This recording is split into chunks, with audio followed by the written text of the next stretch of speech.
ರೂಪಲಿ ಗೌರಿ ಗಂಗೆ, ಬಣ್ಣ ಬಣ್ಣದ ಚಿಟ್ಟೆ ಹಂಗೆ, ನೋಡೋಕೆ ಸಾಲಾಗಿಲ್ಲ ಎರಡು ಕಣ್ಣು.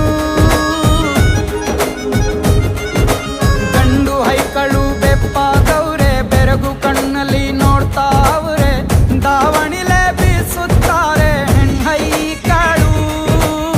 ರೊಟ್ಟಿ ಊಟ ಉಣ್ಣಂಗಿಲ್ಲ, ಹಬ್ಬದೂಟ ತಳ್ಳಂಗಿಲ್ಲ, ನೆಂಟ ಜಗಳ ಆಡಂಗಿಲ್ಲ ನಮ್ಮ ಊರಲ್ಲಿ.